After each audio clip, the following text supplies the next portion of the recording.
संपूर्ण महाराष्ट्रामध्ये 1 ऑक्टोबर ते 7 ऑक्टोबर हा वन्यजीव प्राणी सप्ताह म्हणून साजरा करण्यात येतो। त्यानिमित्त गोंदिया जिल्ह्यामध्ये वन विभागाद्वारा तसेच संडे सायकलिंग ग्रुप, हिरवळ संस्था, सारस बचाव समिती अशा विविध सामाजिक संस्थांद्वारा वन्यजीव प्राण्यांच्या संरक्षणासाठी तसेच गांधी जयंतीनिमित्त सायकल रॅलीचे आयोजन करण्यात आले।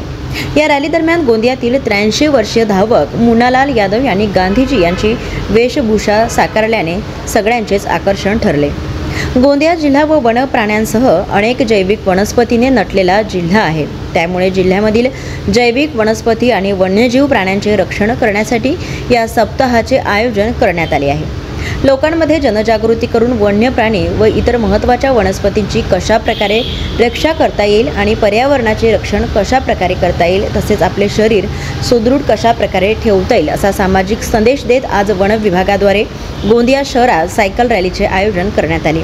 तर गोंदिया शहरात सायकल रॅली काढत सायकल चलाव, पर्यावरण बचाव, झाडे लावा, झाडे जगवा असे सेव्ह वाईल्ड लाईफ यावेळी असे स्लोगन देण्यात आले आहे। तर या सायकल रॅलीमध्ये मोठ्या संख्येने वन विभागासह सायकलिंग संडे व विविध सामाजिक संघटनांनी सहभाग घेतला होता।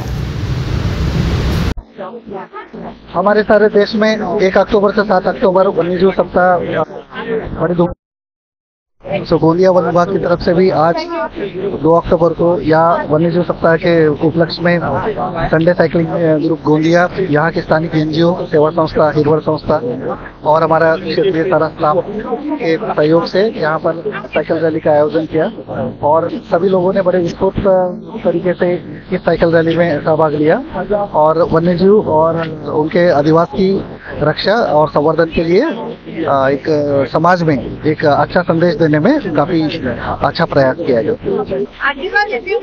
2 ऑक्टोबर 2024 आपण दरवर्षी 1 ते 7 वाईल्ड लाईफ वीक आपण सेलिब्रेट करतोच। तर आज 2 ऑक्टोबरला संडे सायकलिंग ग्रुप, वन विभाग, सेवा यांच्या संयुक्त तत्वामध्ये ही शहरामध्ये जनजागृती रॅली म्हणून घोषवाक्याच्या वन्यजीव बचाव, पर्यावरण बचाव ह्या घोषवाक्याने शहरामध्ये एक जनजागृती म्हणून ही रॅली काढण्यात आली, जी खूप यशस्वी पद्धतीने ही रॅली पूर्ण संपन्न झाली।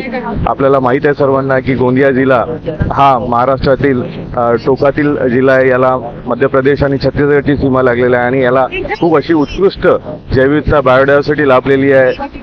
सारस असा देखना विलुप्त प्रजातीचा सारस पक्षी महाराष्ट्रामध्ये फक्त गोंदियामध्ये आहे। तसा जैविकतेने नटलेला जिल्हा आहे आणि इथले असे वेगवेगळे ग्रुप, इंडिव्हिज्युअल्स, स्वयंसेवी या बायोडायव्हर्सिटी आणि साठी एकत्र येत आहेत। ही खूप चांगली आणि सन्मानाची गोष्ट आहे।